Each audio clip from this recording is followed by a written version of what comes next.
Fala pessoalzinho, tudo tranquilo? Vamos para mais uma aula agora que eu deixei aqui gravada para vocês. Então eu vou pedir umas coisinhas para vocês. Ó. Se vocês curtirem a aula, não esquece de deixar uma curtida aí no vídeo. Se você ainda não for inscrito no canal, por favor se inscreve, que isso daí vai ser bastante importante para mim e para você. Se ativar as notificações, nota 10, melhor ainda. Se curtir muito o vídeo, posta, manda para os seus amigos, compartilha com seus amigos. E se você tiver alguma dúvida, alguma sugestão, por favor, joga aí nos comentários aí embaixo, que eu vou ter o maior prazer de responder para vocês e até gravar novos vídeos a respeito, beleza? Valeu, galera, bora pro vídeo. Então hoje a gente está começando o conteúdo da nossa matéria de gestão da manutenção. E a ideia aqui é que a gente então aborde no começo mais os princípios que a gente vai precisar entender para depois chegar na parte de gestão de fato da manutenção e do porquê que a gente realmente tem que fazer manutenção, como que a gente olha para a manutenção para poder planejar ela. Enfim, são conceitos importantes que a gente vai começar a ver na aula de hoje. Então vamos lá, pessoal.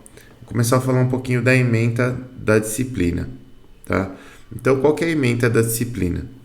A ementa diz assim, ó, estuda a engenharia de manutenção, a manutenção corretiva, preventiva e preditiva, a programação e o controle e os custos da manutenção. Apresenta as técnicas de inspeção e análise de defeitos. Aqui é algo bem abrangente, né? E aí acaba especificando aqui para o final, apresenta as técnicas de inspeção e análise de defeitos. A gente tem que tomar um pouco de cuidado com essa frase aqui, porque eu posso ter técnicas de inspeção desde uma peça mecânica simples até técnicas de inspeção de uma barragem de uma hidrelétrica. Vocês vão ver que o que a gente vai ver em termos de manutenção nesse semestre aqui, nessa disciplina, se aplica para ambos os tipos de objetos. Então, acho que fica meio vago quando a gente diz aqui técnicas de inspeção de análise de defeitos.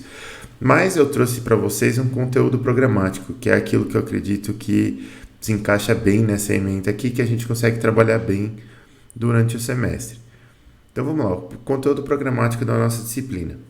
Conceitos de confiabilidade, isso aqui é essencial para um engenheiro mecânico. Degradação e falha de sistemas, conceitos básicos da manutenção, ciclo de vida de objetos engenheirados, a gente vai ver o que é um objeto engenheirado, tecnologias para manutenção, mantenabilidade versus disponibilidade, modelagem matemática da manutenção, coleta e análise de dados de manutenção, modelagem da primeira falha, que isso aqui também é muito importante, modelagem de ações preditivas e corretivas, modelagem de falhas subsequentes e demais tópicos em manutenção. Pessoal, se tiver difícil ouvir o que eu estou falando aí por causa do ruído, vocês me dão um toque, beleza? Vamos continuar aqui. Então, vamos começar com ele, o objeto engenheirado. O que é um objeto engenheirado, pessoal? O objeto engenheirado, ele é um objeto, aqui pela nossa definição, são objetos projetados e construídos para funções específicas, utilizados por usinas, edifícios, negócios, governos, infraestruturas, etc. Aqui ainda está bem abrangente, né? Vamos especificar um pouco mais. Esses bens podem falhar. A falha significa deixar de executar adequadamente a função para que foi projetada. Uma falha pode causar desde perdas financeiras até vítimas fatais. Então, olha só, se a gente combinar esses dois tópicos aqui, a gente já consegue entender um pouco melhor o que é um objeto engenheirado. Um objeto engenheirado, ele é um objeto que ele foi produzido, né? Ele foi projetado, desenhado e construído por engenheiros, né? Por isso é um objeto engenheirado. E ele possui uma parte muito específica que é uma função, tá certo? Pode não ser uma função única, ele pode ter múltiplas funções, mas ele possui uma função. Então, segundo essa definição, por exemplo, uma chave de fenda, ela pode ser um objeto engenheirado. né? Ela tem um projeto, ela tem um desenho, ela tem restrições de projeto que ela tem que seguir e ela tem uma função que é ajudar você a parafusar e desparafusar parafusos do tipo fenda, certo? Ela tem que resistir ao torque que você vai colocar na chave, ela não pode quebrar, ela não pode escapar do parafuso, ela tem diversos requisitos. E ela tem uma função. Lógico que é um objeto muito simples. Mas você tem outros objetos, por exemplo, um carro, né, um veículo que a gente usa também é um objeto engenheirado. Né? Ele tem uma função, na verdade, ele tem múltiplas funções, algumas essenciais e outras não essenciais. Mas a função principal dele é promover o deslocamento, né? Quer dizer, você quer levar uma pessoa do ponto A até o ponto B.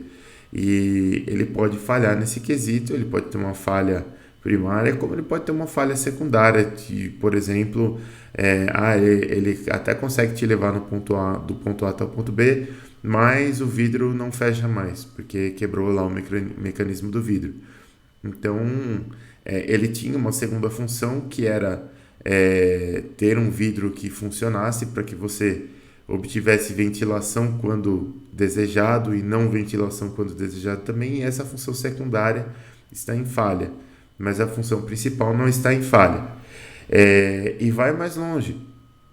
Se você pegar, por exemplo, uma usina hidrelétrica, ela também é um objeto engenheirado e ela também tem todo tipo de protocolo de manutenção que é referente a um objeto engenheirado desse porte, do tipo usina. Né? A gente tem usinas, a gente tem edifícios, a gente tem peças, a gente tem máquinas, equipamentos, veículos, tudo isso pode ser um objeto engenheirado. Né? E a gente está interessado especificamente aqui na nossa disciplina em... Bom dia. A gente está interessado especificamente aqui na nossa disciplina em entender quais são as funções primárias e secundárias desse objeto engenheirado e definir se houve falha e qual é o tipo de falha e, se possível, ou corrigir a falha ou melhorar o projeto para que essa falha deixe de ocorrer ou ocorra com uma frequência menor. Beleza. Geralmente, e isso aqui é muito importante, contabiliza-se a perca de receita devido à indisponibilidade de um objeto engenheirado devido à falha.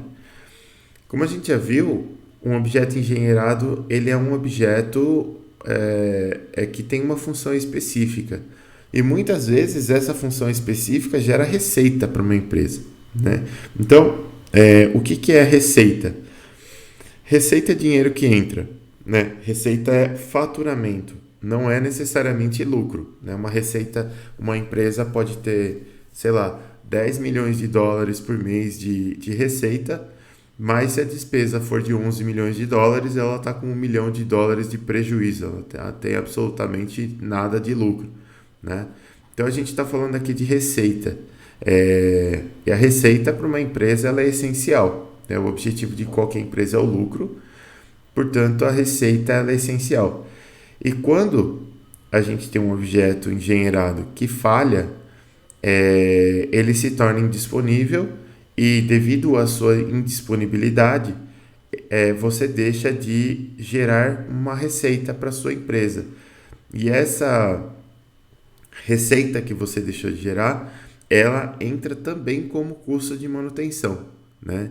Por isso que a gente tem que ficar tão atento com a questão da manutenção, porque a gente quer normalmente diminuir ao mínimo possível a indisponibilidade de uma máquina, né? Então, quer dizer, tem diversos cenários. Por exemplo, tem alguns itens que se eu trocar com uma determinada antecedência, eu vou evitar uma indisponibilidade da máquina, porque quando aquele item quebra, é muito difícil consertar a máquina. Mas se ele não quebrou ainda, é muito mais fácil consertar a máquina. Então você tem algo que a gente chama de downtime da máquina muito menor. Né? E a gente quer sempre minimizar esse downtime. Por outro lado, se eu trocar esse item muito frequentemente eu estou trocando um downtime por uma falha catastrófica, aí, né, por uma falha por quebra mesmo, por um downtime exagerado por causa de muitas trocas de componentes que não necessariamente precisariam ser trocados tão frequentemente. Então, existe um ótimo aí para você que você deve encontrar de manutenção, dessa manutenção que a gente chama de preventiva. E existe um terceiro tipo de item, que é um item que não compensa você trocar ele antes dele falhar. Porque se ele falhar ou se ele não falhar, o tempo de manutenção é o mesmo, né? E aí compensa você esperar ele falhar para trocar, né? Por exemplo, sei lá, uma lâmpada indicadora de alguma coisa.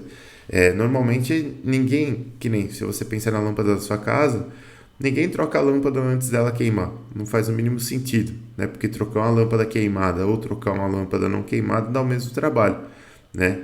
Então você usa ela até o final da vida e depois você troca ela. Só por curiosidade, depois a gente vai ver isso mais para frente, mas essa estratégia de deixar falhar para trocar, ela se chama de estratégia RTF, que é Run to Failure, né? Você espera o objeto falhar. Aí depende muito de caso para caso. A gente vai dar uma olhada nos casos para saber o que é melhor fazer. E dependendo da estratégia que você adotar para cada item, o seu planejamento da manutenção, a sugestão da manutenção vai ser impactada. Voltando aqui para o tópico da receita, a gente pode falar de alguns objetos engenheirados aqui para vocês terem uma ideia do impacto. Então, você tem um avião, né, uma aeronave, e a gente pode falar aqui de um Airbus A340, que é uma aeronave grande, ou um Boeing 747. E aqui falando especificamente de aeronaves de carga, tá? Porque quando você vai para o mundo da aviação, o que realmente dá lucro em aviação é carga, né? Voo de passageiros normalmente não dá tanto lucro e por mais que a gente não tenha conhecimento, às vezes no voo de passageiro sobra espaço num compartimento de carga e as empresas de aviação eventualmente usam esses espaços para transportar carga também junto com os passageiros e aí isso daí dá um pouco de lucro para as empresas, né? Então você vê que, por exemplo, aquela questão de peso de bagagem por passageiro, ela não é só uma questão de vai derrubar o avião ou não vai derrubar o avião. Ela é uma questão de sobrar mais espaço no bagageiro para você levar mais coisa, para você tornar aquele voo mais lucrativo, né? Um avião desse porte aqui, parado, ele deixa de gerar US$ 500 mil por dia de receita, né? E é incrível o quanto que essas máquinas são usadas. O avião dificilmente ele está parado. Se ele está parado é para fazer manutenção, né? O avião ou ele está fazendo manutenção ou ele está voando, né? Tanto que com essa questão da pandemia teve algumas empresas aéreas que tiveram que parar alguns aviões e não tinha lugar para guardar avião, porque não tinha hangar para guardar avião, porque os aviões estão sempre voando, só tem hangar de manutenção, né? Então se o avião, desculpa aí pessoal, se o avião está fazendo manutenção ou está voando, e aí você para de voar o avião, você tem que guardar em algum canto, e não tinha lugar para guardar, né? Então isso aconteceu muito durante essa pandemia aqui. Depois a gente tem escavadeiras desse tipo dragline aqui, que elas trabalham em mineração e tudo mais, e essas máquinas também geram bastante receita, né? Então uma escavadeira dessa parada por dia, ela deixa de gerar mais ou menos US$ 1 milhão em receita, lógico, a depender do minério que você está minerando aí, né? Mas numa situação otimista, vamos dizer assim, essa é a receita que você deixa de gerar por dia se a sua máquina estiver parada. E se você tiver uma grande empresa, pegando por exemplo aqui uma Toyota da vida, e você parar essa empresa, você deixa de gerar de US$ 1 a US$ 2 milhões por hora de receita, tá? E às vezes acontece, né, de uma empresa parar. É, lógico que não por motivo simples, né? Porque, por exemplo, se falta energia, normalmente as empresas têm geradores, tem tudo mais, tem toda uma estratégia para você realmente diminuir ao máximo o downtime da empresa, mas existem outras situações. Por exemplo, tem uma estratégia de manutenção que se chama parada para manutenção, onde se para realmente a empresa para fazer a manutenção e para inventariar todos os itens, fazer atualização de estoques e tudo mais.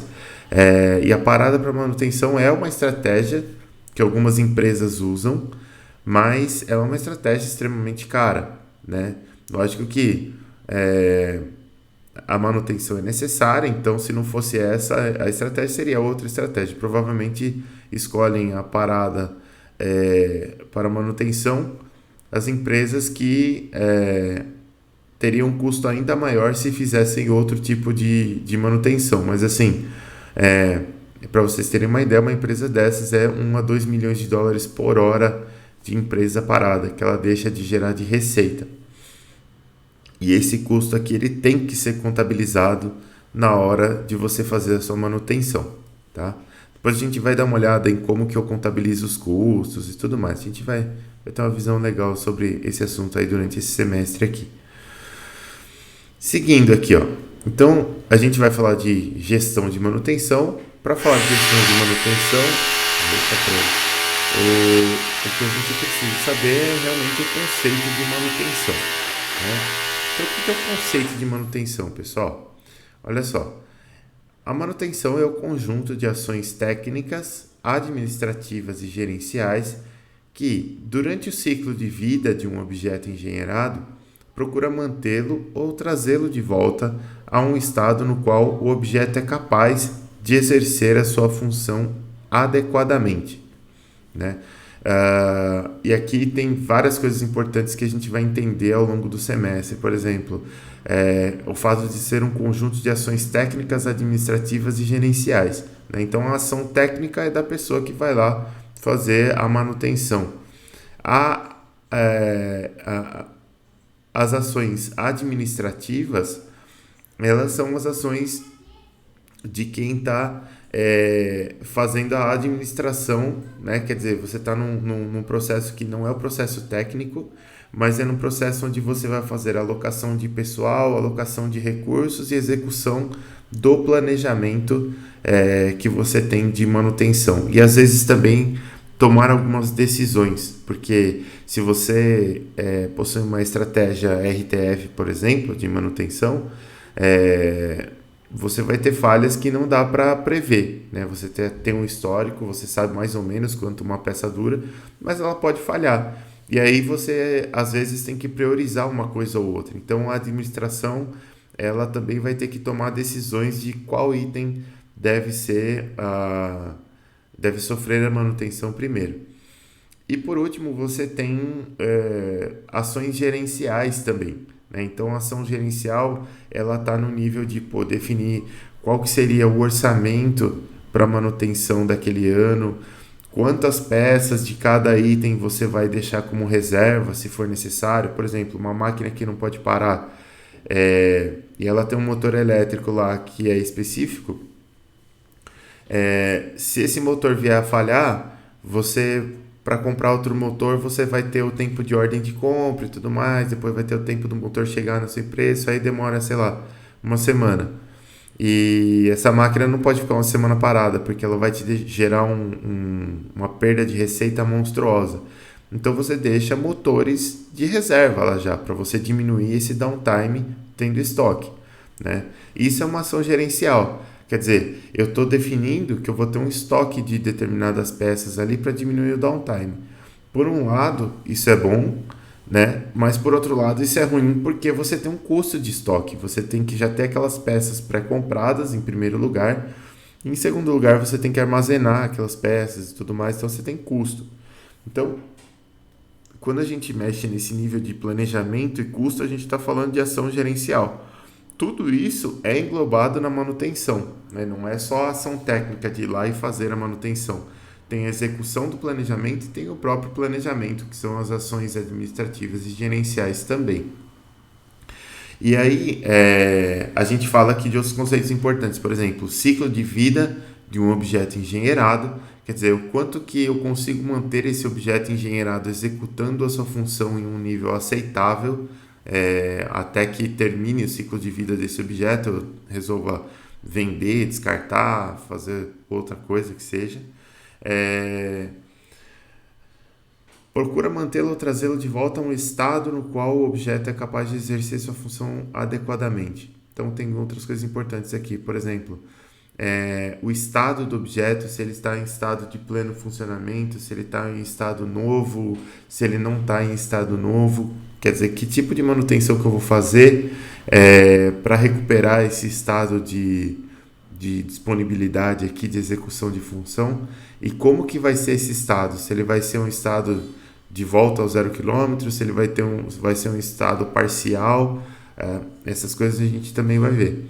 E o fato de exercer a sua função, e exercer a sua função adequadamente, né? Quer dizer, o que é exercer a função, o que é a função do objeto, o que são funções primárias, secundárias e o que é exercer a função adequadamente. Então, todos esses conceitos aqui a gente vai explorar bastante nesse semestre aqui.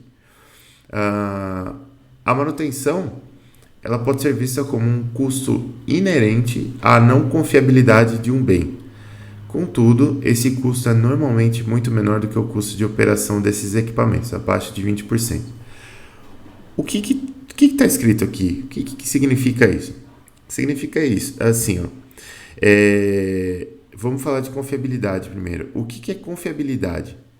A confiabilidade a gente trata como a probabilidade de um produto estar executando a sua função adequadamente, né?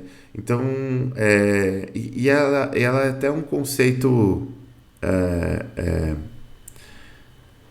intuitivo para nós, né? Quer dizer, se eu compro um carro novo, comprei um carro 0 km, qual que é a chance desse carro 0 km estar funcionando, andando e tudo mais?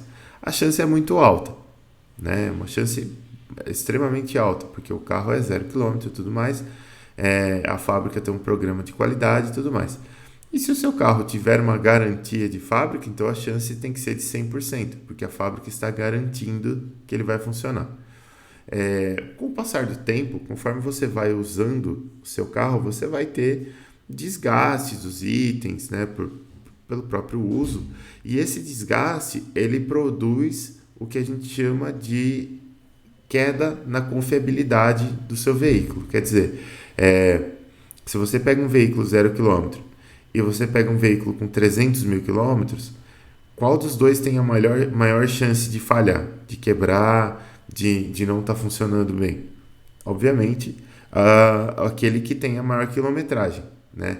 Então, a gente sabe que existe um conceito aí que é a confiabilidade, que é a chance daquele objeto não falhar e que ela decai, ela se degrada com o tempo, né?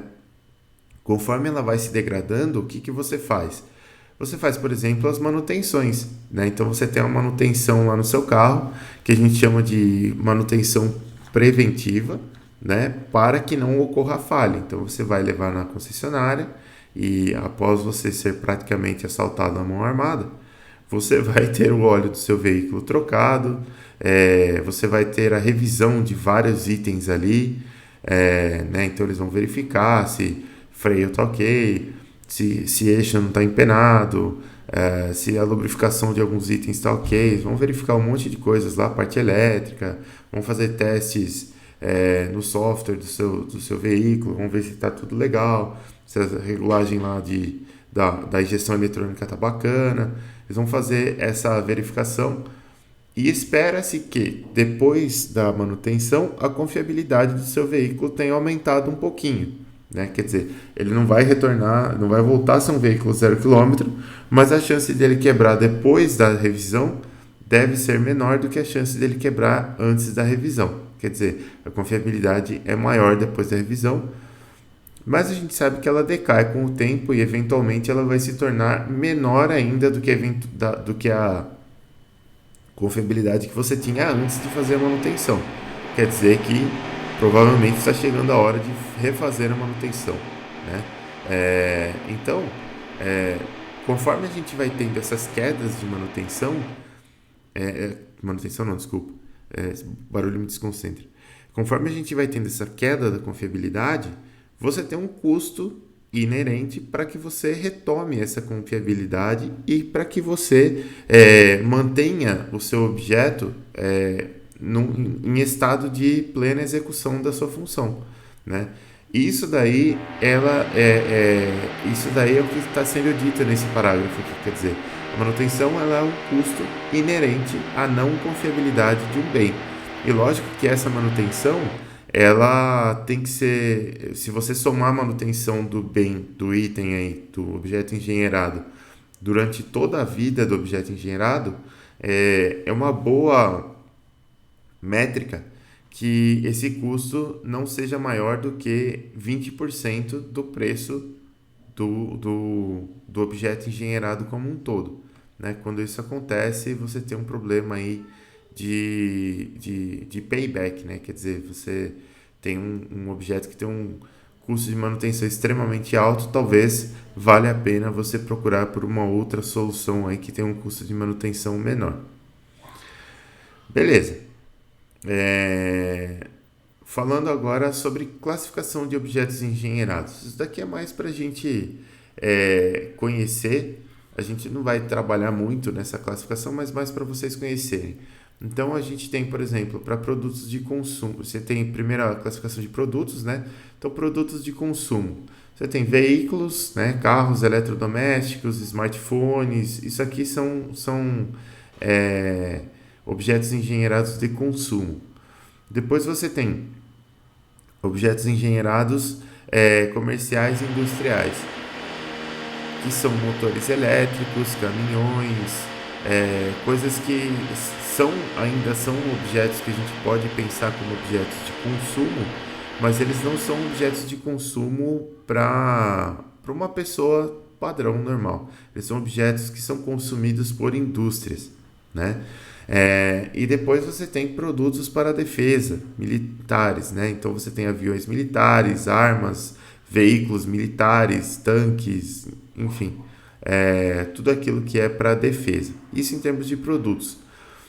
Depois a gente tem a questão de plantas e instalações também, né? Então a planta, ela isso aqui é importante a gente saber a diferença entre planta e instalação. A planta, ela é um prédio que produz algo, né? Então você tem aqui uma planta que, por exemplo, ela produz veículos, ela é uma montadora, ou ela produz energia elétrica. Então isso tudo aqui a gente chama de planta, né? São as coisas que produzem coisas. Depois a gente tem instalações, né?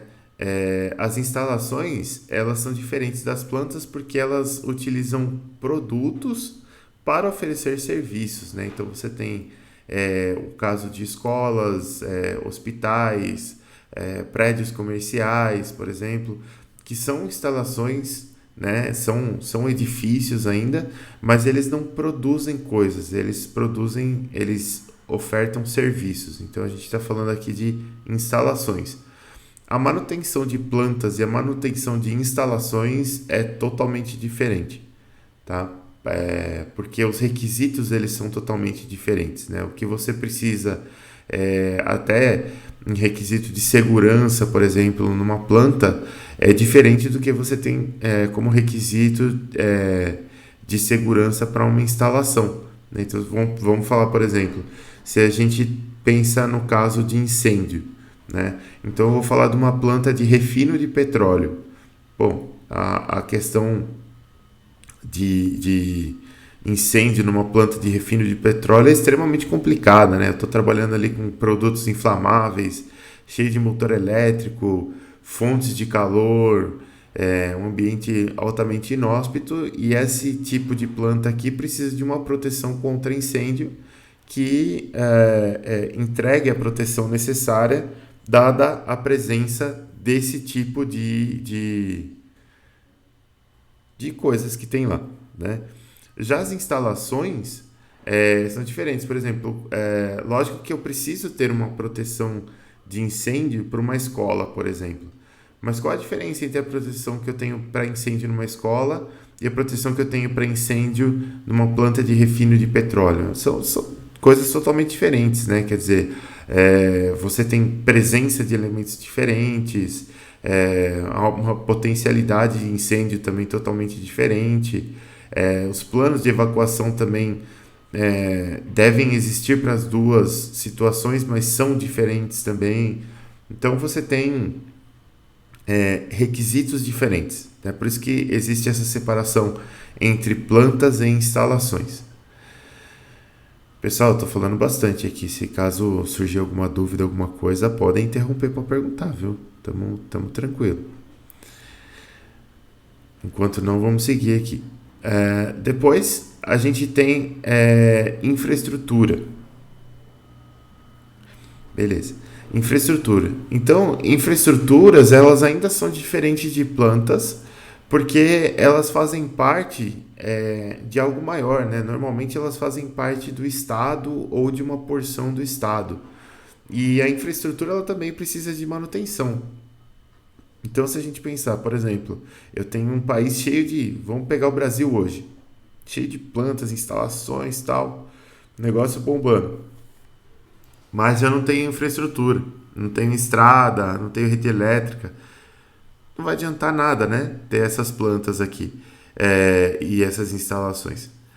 Mas se a gente parar para pensar, não ter a estrada não significa simplesmente deletar a estrada do mapa. Significa, por exemplo, eu ter uma manutenção de estrada tão baixa que ela deixe de exercer a sua função, né? A função da estrada aí ela vai ser fornecer um caminho transitável, né? E quanto mais transitável melhor, entre diferentes pontos aí do país para você poder escoar mercadorias e tudo mais. E imagina, uma estrada ou um porto que não esteja funcionando, por exemplo, ou a rede elétrica, enfim, tudo isso aqui.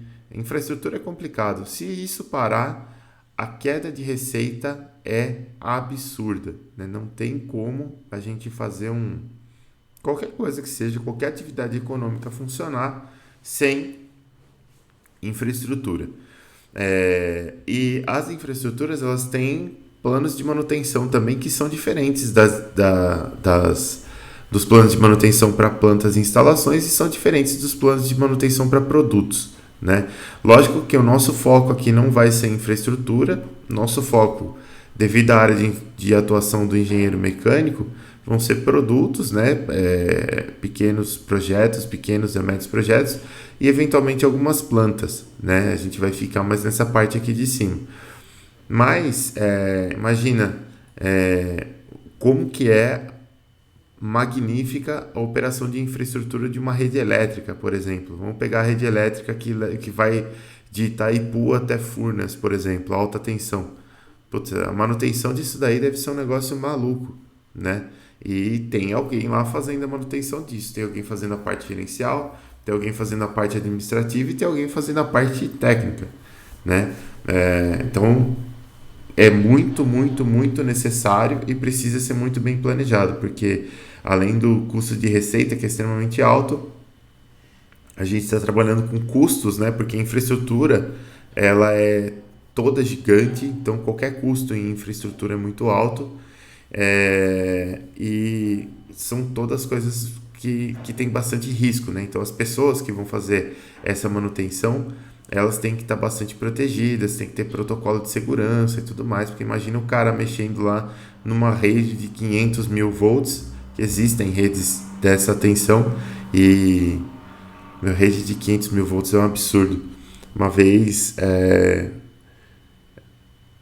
meu orientador ele foi fazer um serviço e nesse serviço ele tinha que mexer, era um serviço de consultoria em vibração de um equipamento que era como se fosse um equipamento para equilibrar a potência de uma rede de altíssima tensão, que era uma rede de 500 kV.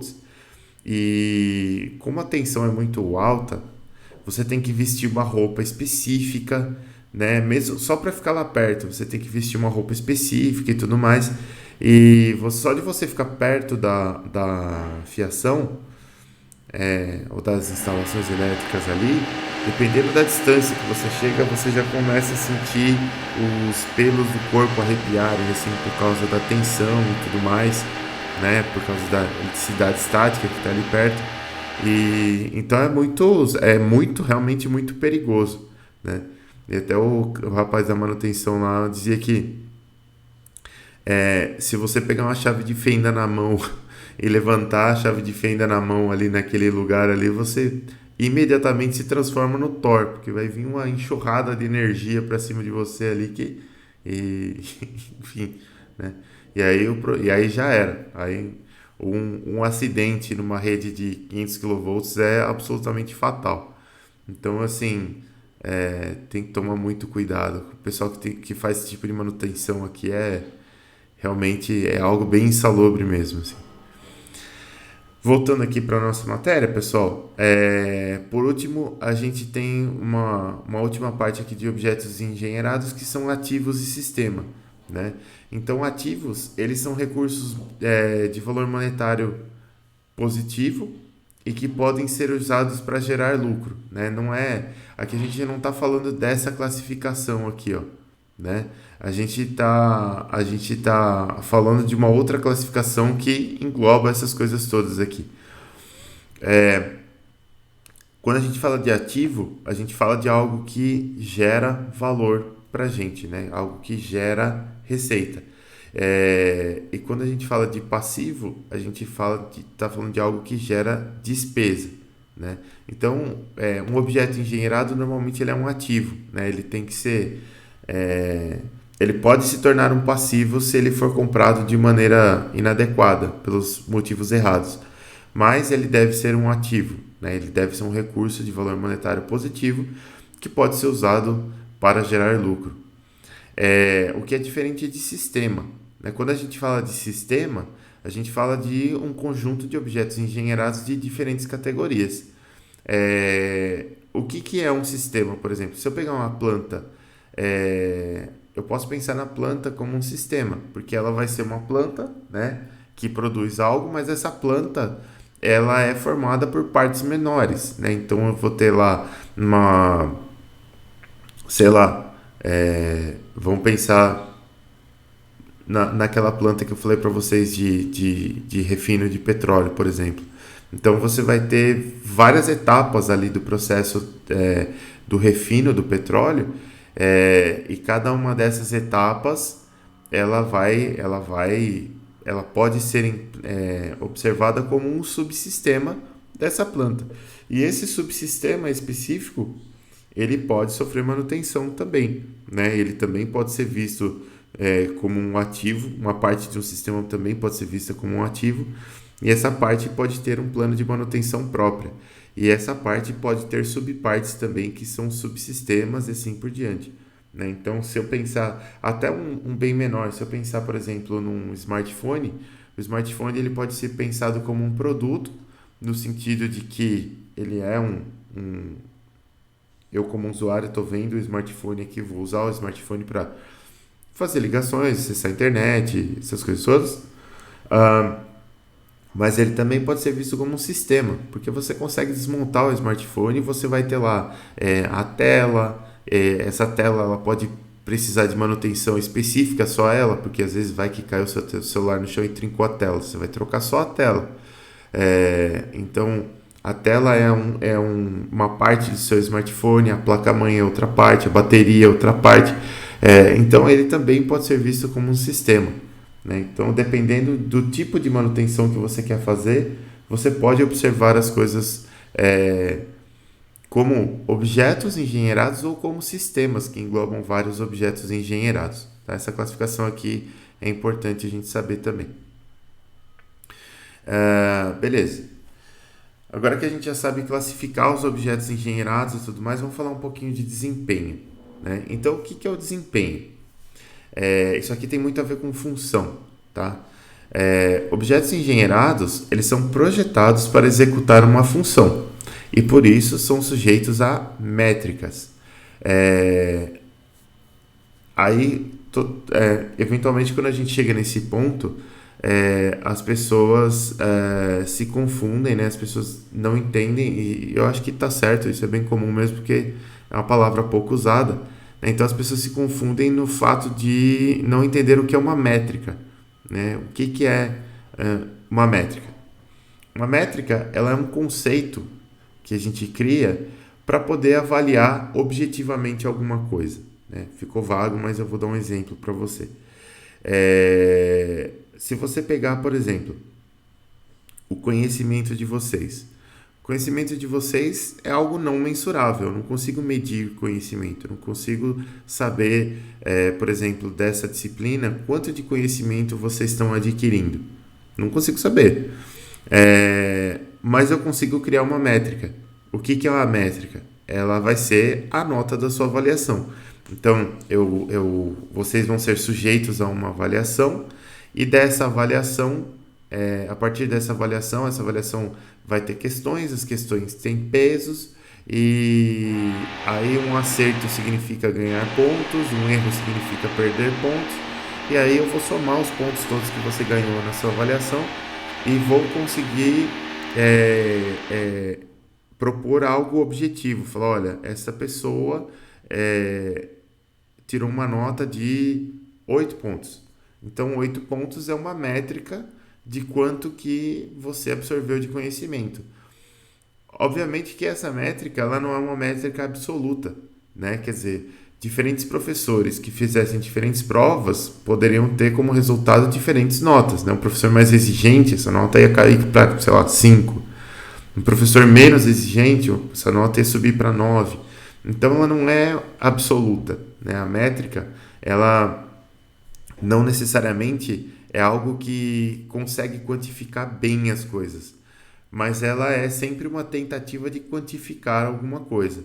E essa métrica ela pode ser menos objetiva ou mais objetiva, no sentido de o quão precisamente ela consegue representar objetivamente, representar com um número alguma coisa que esteja acontecendo no seu sistema.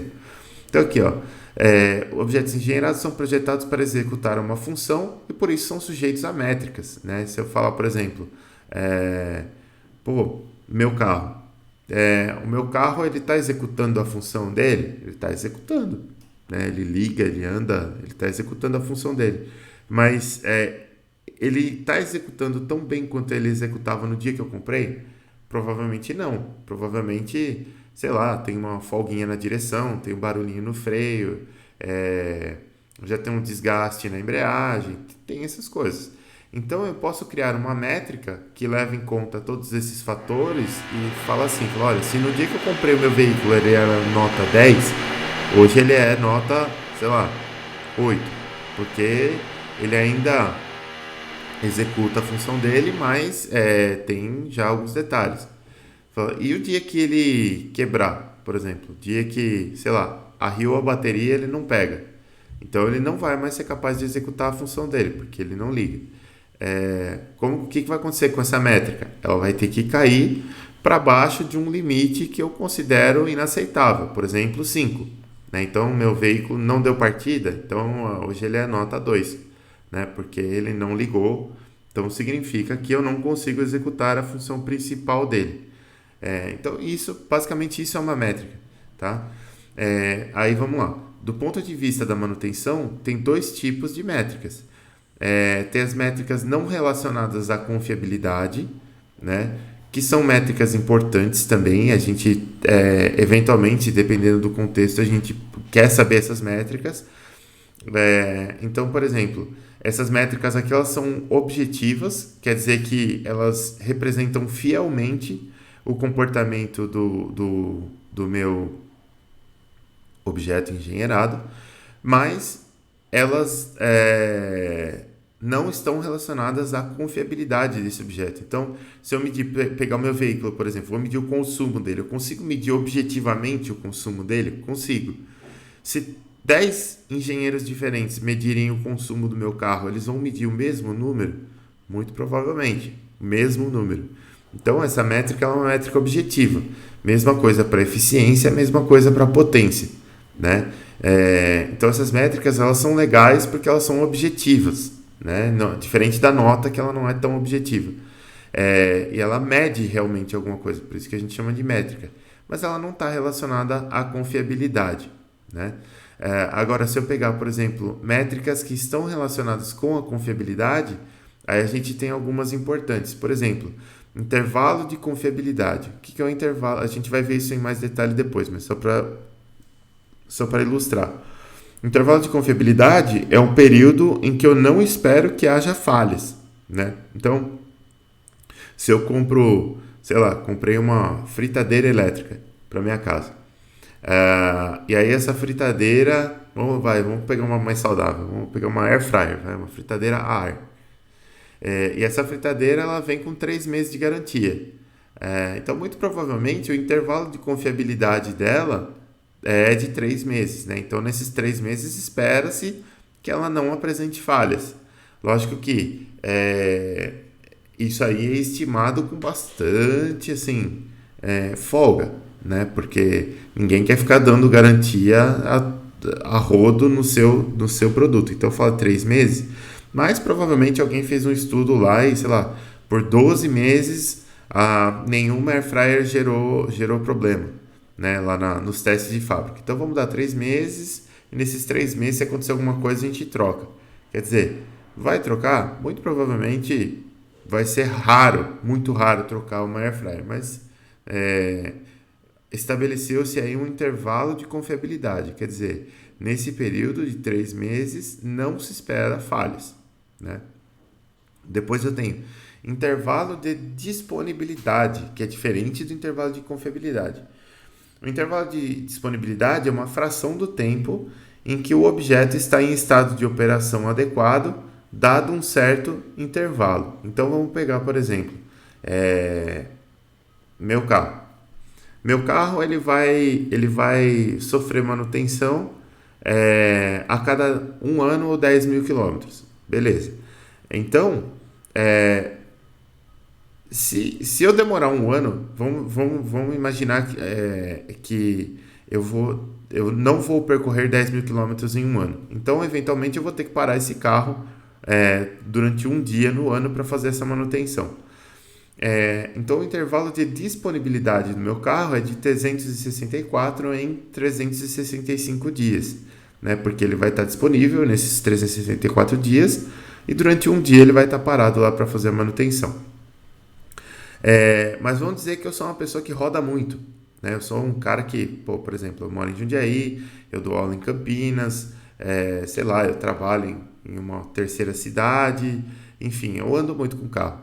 Então, para rodar esses 10 mil quilômetros aí, eu vou precisar de 3 meses. Então, a cada 3 meses eu estou rodando 10 mil e a cada 3 meses eu estou parando o veículo 1 dia para manutenção.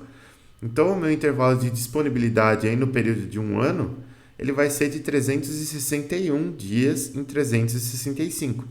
Porque 361 dias o veículo vai estar parado, aliás, vai estar disponível, e durante 4 dias no ano, espaçados aí adequadamente, eu vou precisar parar esse veículo para fazer uma manutenção. Né? Então, o intervalo de disponibilidade é essa fração de tempo. Então, para você definir o intervalo de disponibilidade, você tem que definir primeiro o intervalo de análise que você tá utilizando. E para esse intervalo de análise, aí sim, você vai ver quanto tempo que você vai ficar com o objeto disponível e aí você faz essa fração. Depois, outro aqui muito importante, número de falhas em um determinado intervalo. Então, eu tenho 1 ano. Durante 1 ano, quantas vezes esse objeto falhou? Se ela tem uma lâmpada da minha casa. Durante 1 ano, quantas vezes a minha lâmpada queima? Durante 1 ano. Depende. Né? Se for a lâmpada do meu escritório, por exemplo, que está acesa, sei lá, das 6 da manhã às 11 da noite, pode ser que ela queime mais rápido do que a lâmpada do banheiro de visitas, que é acesa uma vez, sei lá, cada 15 dias, por exemplo. Então você espera, né, por causa do uso, você espera um número de falhas menor da lâmpada do banheiro da visita do que da lâmpada do meu escritório no mesmo intervalo. E esse número de falhas em determinado intervalo é algo que você precisa saber por quê. Principalmente para aquele tipo de estratégia RTF que eu falei para vocês. Né? Então, se eu vou esperar até a falha do meu equipamento para troca, eu preciso saber mais ou menos o quanto de tempo que ele demora para falhar. Até porque eu tenho questões estratégicas aí, né? Eu preciso saber, por exemplo, se eu vou manter isso daí em estoque. Uma coisa que eu sempre recomendo para vocês, por experiência própria, estoque de peças de reposição para a sua casa. Se a sua casa tem chuveiro elétrico, sempre tenha uma resistência de chuveiro elétrico em reserva. Por quê? Em estoque. Porque a resistência do seu chuveiro elétrico ela vai queimar e ela vai queimar no dia frio quando você estiver ensaboado. É isso que vai acontecer. Aí ela vai queimar. Então, imagina, você está lá numa situação em que você está no pior dia do ano para a resistência queimar, tá frio, você está com a cabeça ensaboada, e aí vai queimar a sua resistência bem naquela hora. E aí você vai ter que sair para comprar uma nova resistência para o chuveiro. Quer dizer, é uma decisão estratégica ruim você não ter uma resistência de chuveiro reserva na sua casa, né? Por outro lado, a gente espera que essa resistência de chuveiro falhe mais ou menos uma vez por ano. Então não faz sentido você ter 10 resistências de chuveiro de reserva, porque você não precisa ter um estoque para 10 anos. Talvez daqui 10 anos você nem more nessa casa mais. Então não faz muito sentido, né? Então, é por isso, por essas questões todas, que você precisa saber esse número de falhas no intervalo, para você poder esperar alguma coisa do seu produto, para você poder pensar num estoque adequado, se você for pensar em estoque, e essas questões assim. Beleza. Quando a gente fala de manutenção, normalmente vocês sempre vão ouvir esses 3 termos, parece que é o... Como que eu vou falar para vocês? Parece que falou em manutenção, a próxima palavra que vai vir vai ser preditiva, preventiva ou corretiva, né? E aí a gente precisa, ainda mais como engenheiro, a gente precisa entender muito bem o que é uma manutenção preventiva, o que é uma manutenção corretiva e o que é uma manutenção preditiva, né? Que são 3 coisas fundamentalmente diferentes e nós temos que saber essa diferença. Inclusive, não tem nem como eu não perguntar isso aí na prova de vocês, tá? Então já saibam que esse conceito vai estar lá na prova de gestão da manutenção. A manutenção preventiva, pessoal. O que é manutenção preventiva? O nome é sugestivo, né? Você vai prevenir uma falha. Mas vamos lá. A manutenção preventiva é a manutenção que se faz para evitar a falha e manter o objeto ou o sistema no estado de desempenho adequado da sua função. Tá? Então a gente quer evitar a falha e manter o objeto ou o sistema, lembra que sistema pode ser um conjunto de objetos, no estado de desempenho adequado da sua função. Manutenção preventiva que a gente faz, por exemplo, o exemplo mais simples que a gente tem é a revisão do carro, né? Quando você leva o carro lá numa determinada quilometragem para fazer a revisão, nada falhou, tá ok, seu carro tá ok, mas sabe-se que dali para frente existe uma chance um pouquinho maior dele falhar. Então a gente, para prevenir a falha, a gente faz essa manutenção. A revisão que eu estou falando para vocês, ela é um estilo próprio de manutenção, tá? E depois lá mais para frente a gente vai falar sobre esse estilo de manutenção. Mas fundamentalmente ela é uma manutenção preventiva. Depois a gente tem a manutenção corretiva, né? O que é manutenção corretiva? Manutenção corretiva é uma manutenção que a gente faz após uma falha para retornar o objeto ou sistema ao seu estado de desempenho adequado de sua função. Mais simples de tudo, lâmpada. né? Então, quer dizer, o que você faz? Você espera a lâmpada queimar? Se você quiser pensar no seu veículo, por exemplo, farol. Você espera o farol queimar para você trocar o farol, né? Ninguém troca o farol antes de queimar. Quer dizer, eu troco, mas que acontece? Eu acho que muita gente faz isso até.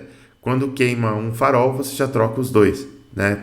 Porque você sabe que se um queimou, logo o outro vai queimar e você vai ter que parar de novo. Então, para evitar essa segunda parada, você já troca os dois, né? Por ser um item aí, uma lâmpada de farol, algo barato, você já eventualmente já troca os dois. Mas tem gente que espera, prefere não trocar. E é uma escolha. Mas a corretiva, ela essencialmente ela aguarda a falha, né? Então você tem que esperar a falha acontecer e aí assim que ela ocorre você corrige a falha. Por que isso? Porque o downtime que você teria nesse caso com falha e sem falha é o mesmo. Então você opta por deixar ocorrer a falha. E lógico que tem mais coisas, né? Por exemplo, não é só o downtime, mas também você tem questão de custos, né? Custo de receita, então você vai perder a mesma receita nos dois casos.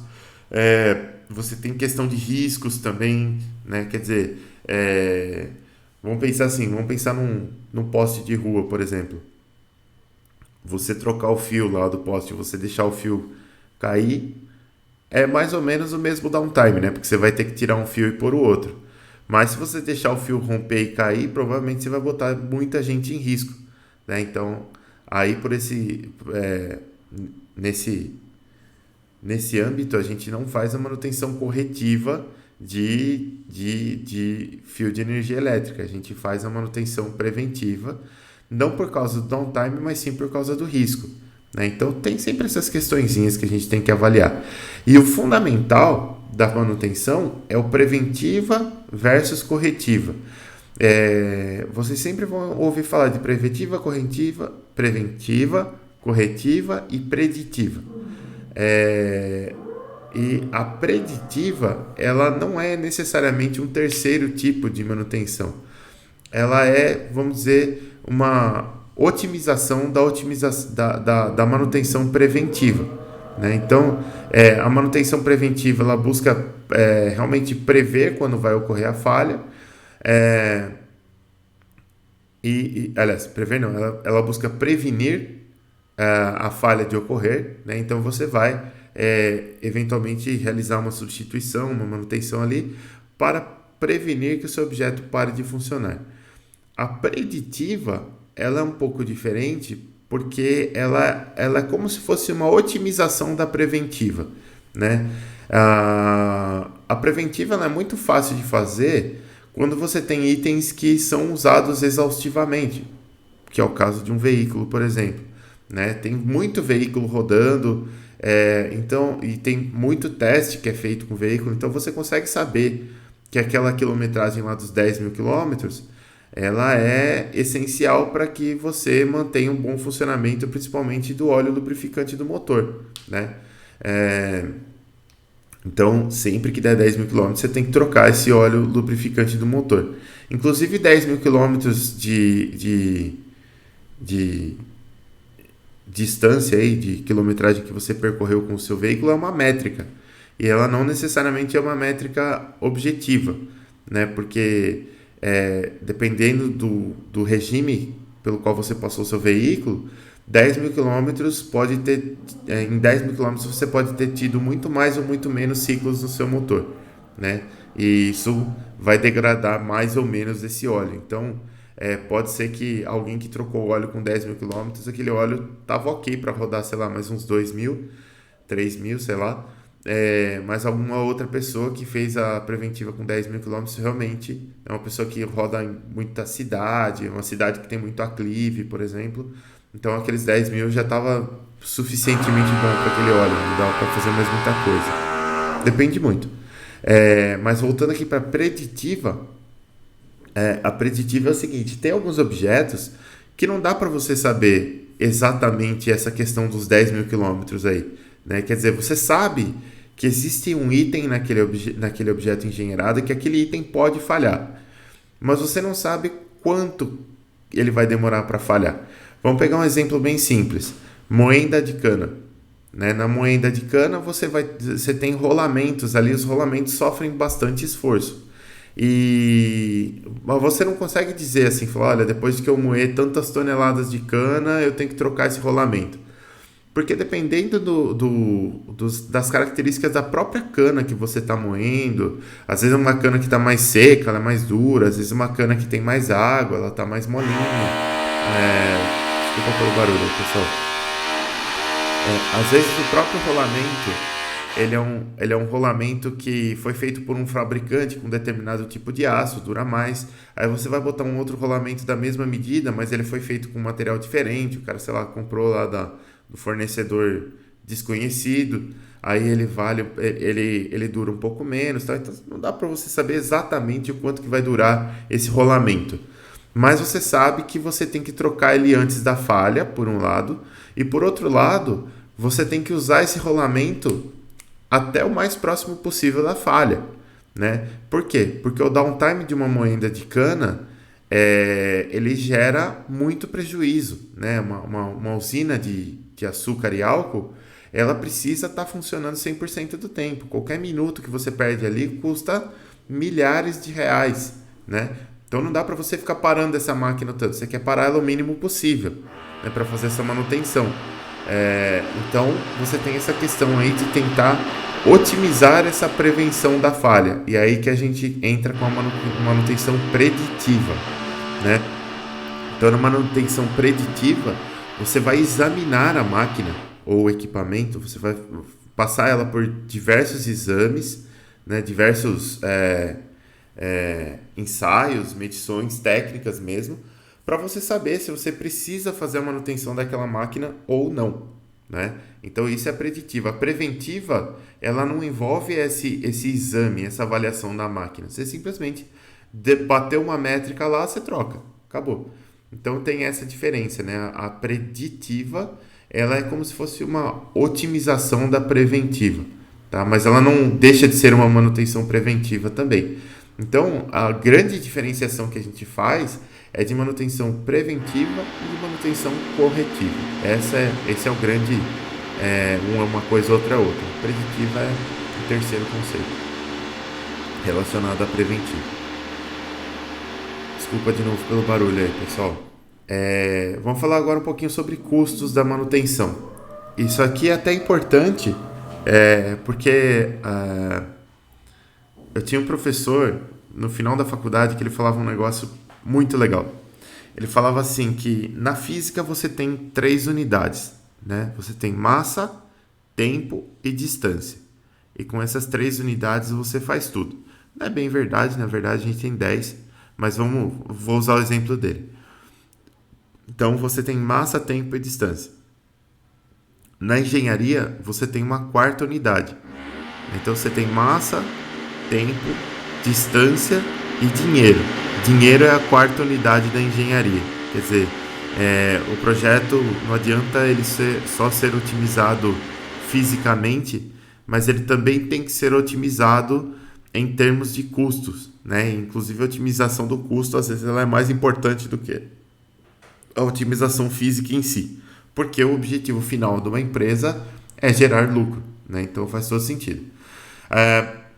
Vamos falar um pouquinho sobre os custos, então, da manutenção, porque eles estão envolvidos com essa 4ª unidade da engenharia. A gente tem alguns custos da manutenção que são custos diretos, que são, por exemplo, a hora do trabalhador, o custo das peças, os custos dos serviços relacionados, os impostos que você vai pagar para poder realizar tudo isso aqui. Então, isso são os custos diretos da manutenção. Mas você também tem outros custos indiretos, né? Então você tem custos indiretos que vêm da falha, como falta de receita, que é um que eu já estou batendo forte com vocês desde o começo da aula.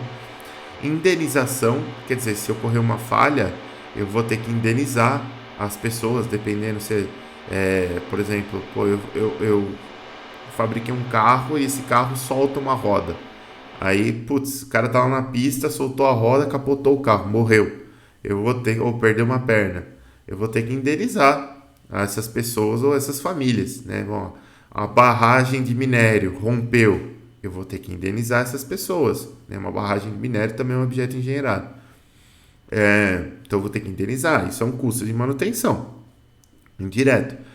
Multa por indisponibilidade. Isso daqui é muito importante, pessoal. Não sei se vocês sabem, mas a gente tem no Brasil algo que se chama Operador Nacional de Energia, né? E esse operador nacional, o que ele faz?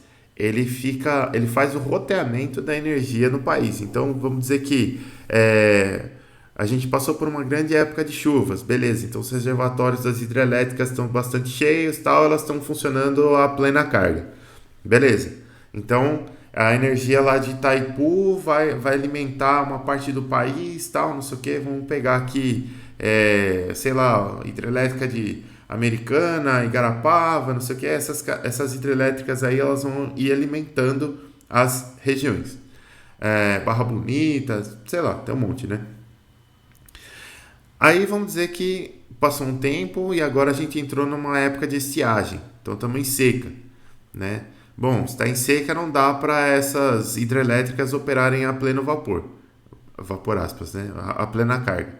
Se elas não podem operar a plena carga, então eu tenho que ligar, por exemplo, termoelétricas. E a energia que antes era que vinha dessas hidrelétricas para abastecer as casas, indústrias, uma parte vai ter que vir da termoelétrica. Então, essa termoelétrica ela tem que estar disponível para que a hora que o operador nacional peça, ela atenda, ela entregue energia, né? E tem outros equipamentos, por exemplo, aquele equipamento que eu falei para vocês, que o meu orientador fez o serviço lá na linha de altíssima tensão, ele também tem uma questão de disponibilidade, quer dizer, a hora que o operador nacional solicita, tem que estar pronto para entrar, né? E se não estiver pronto para entrar, bom, aquele operador especificamente, aquele equipamento especificamente, ele tinha uma multa por indisponibilidade que era de R$100 mil por dia, né?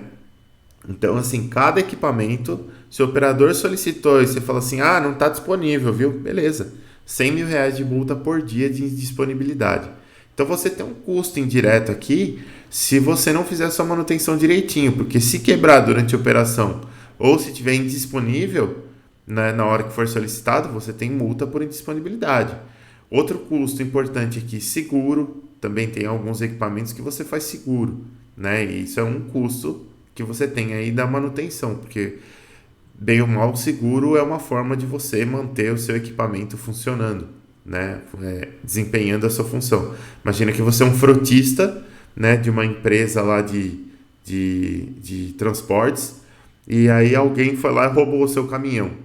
Putz, você ficou sem, mas você precisava do caminhão, você precisava garantir. Então você paga seguro do caminhão e esse seguro serve para você manter uma função de um caminhão sendo executado. Então o seguro vai ter que te pagar um caminhão novo. Então você tem esse seguro. Custos hospitalares também em caso de vítimas, que também é muito importante. Quer dizer, se você gerar uma vítima, além da indenização, você vai ter que pagar também o custo hospitalar aí para você poder cuidar da saúde dessa vítima. Então, tudo isso daí é custo indireto de manutenção que pode vir a acontecer. A gente tenta minimizar, né? Como que eu minimizo o custo de manutenção? Fazendo a manutenção correta. Se eu fizer errada e uma coisa perigosa falhar, eu vou ter custo hospitalar, indenização, fora o custo de perder os seres humanos que não está contabilizado aqui nessa parte de dinheiro, né? Não quero parecer a pessoa insensível também, mas aqui a gente está falando especificamente de dinheiro mesmo. E aí a gente tem um gráfico aqui que ele é muito importante, que ele mostra para você o equilíbrio dos tipos de manutenção, né? Então, você tem aqui embaixo o esforço preditivo, né? Então você tem o esforço que você vai fazer para tentar prever, para você poder fazer essa manutenção preventiva. E aqui você tem o custo de manutenção corretiva e o custo de manutenção preventiva. Quer dizer, quanto mais baixo o esforço preditivo que eu fizer, mais custo de manutenção corretiva eu vou ter e menos custo de manutenção preditiva, porque aqui, né, com baixo esforço preditivo, eu vou esperar tudo falhar para poder fazer a manutenção. Conforme eu vou aumentando o esforço preditivo, eu vou inverter essa relação aqui, eu vou ter mais custo de manutenção preventiva e menos custo de manutenção corretiva, porque aqui, nesse lado direito aqui, eu não estou esperando as coisas falharem, eu estou simplesmente trocando antes da falha. Só que vai chegar um ponto em que esse custo de manutenção preventiva vai ficar muito alto, porque eu posso estar trocando até coisas desnecessariamente. E o seu custo total de manutenção, ele vai ser a soma dessas duas curvas aqui, ó. Então, você consegue perceber que existe um ponto aqui onde a soma das duas curvas é mínima, né? Então, o ponto onde a soma dessas curvas é mínima é o ponto onde você tem o seu custo de manutenção minimizado, que é o que a gente quer. A gente quer minimizar o custo de manutenção. E você percebe que você não está nem 100% na manutenção corretiva e nem 100% na manutenção preventiva. Ou seja, existem itens que compensa você esperar falhar para trocar e existem itens que compensa você fazer um esforço preditivo e fazer uma manutenção preventiva aí, tá? Tentar trocar antes da falha. Existe um equilíbrio aí no meio do caminho. Lógico que isso aqui depende muito da empresa, né? Depende muito da situação, do que você está vendo lá. Falando um pouquinho de história agora, para a gente fechar a nossa conversa aqui. Até 1940, a manutenção ela era vista como um custo inerente, né? E era executada só corretivamente. Então eu esperava quebrar para trocar as coisas mesmo. Até 1940. Isso eu acho legal, porque a nossa era da informação ela faz as coisas evoluírem muito rapidamente. Vocês vão ver. 1940 é 80 anos atrás, não é tão longe assim. Depois, na década de 50, após a Segunda Guerra Mundial, e Segunda Guerra Mundial, de novo aparecendo aqui no contexto histórico da engenharia como um grande avanço tecnológico. Há grandes custos, evidentemente, mas um grande avanço tecnológico. Começou-se a aplicar a pesquisa operacional em indústrias e observou-se que era possível fazer a manutenção de forma preventiva. Beleza. Em 1970, os custos de manutenção começaram a ser considerados nos cálculos de custo de ciclo de vida de objetos no Exército Americano e na aviação civil dos Estados Unidos. Isso aqui é algo que os americanos mesmo que começaram a fazer, que é uma questão de custo de ciclo de vida. Quer dizer, você pega um objeto e você calcula todos os custos, né? Quer dizer, desde você comprar o objeto, depois você fazer todas as manutenções nesse objeto e depois no final da vida você descartar. Nem que você venda esse objeto como sucata, mas você contabiliza o custo lá também, né? Então isso aqui começou a ser feito em 1970, no Exército e na aviação civil nos Estados Unidos, não foram todos os setores. Também em 1970 cunhou-se o termo confiabilidade e mantenabilidade e o conceito de manutenção centrada na confiabilidade, que é o que a gente está vendo aqui hoje, a gente já vai começar a ver a partir de hoje, né? Quer dizer, eu vou fazer a manutenção olhando para quê? Olhando para a confiabilidade daquele sistema ou daquele subsistema, daquele objeto engenheirado, né? Então eu não vou trocar ou não vou fazer a manutenção muito antes do necessário, eu posso fazer a manutenção ou não depois da falha, né? Aí vai depender das condições de contorno aí do seu problema. A manutenção centrada na confiabilidade, que também é chamada de RCM, que é Reliability Centered Maintenance, adota medidas de manutenção focadas na confiabilidade de cada item. Dessa prática nasce a otimização da manutenção e a manutenção preventiva, daqui que nasceu, né? Depois que você olha para a confiabilidade, você tenta otimizar a manutenção, você entra na preventiva. Simultaneamente, isso aqui a gente vê até hoje, tá? no Japão, nasce o conceito da manutenção produtiva total, que é a famosa TPM, que envolve conceitos da manutenção preventiva com a automação da manutenção, de forma que o próprio operador da máquina seja também aquele que faz a sua manutenção. O foco é reduzir as perdas e ineficiências, e dessa cultura surgiu também os 5S. Né? Os 5S são das práticas lá de eficiência e organização no ambiente de trabalho. Tendências na manutenção, pessoal, para a gente terminar a nossa conversinha de hoje aqui. A gente tem algumas tecnologias, né? Então a gente tem tecnologias em sensores, tem as ICTs, que são as tecnologias de comunicação e informação.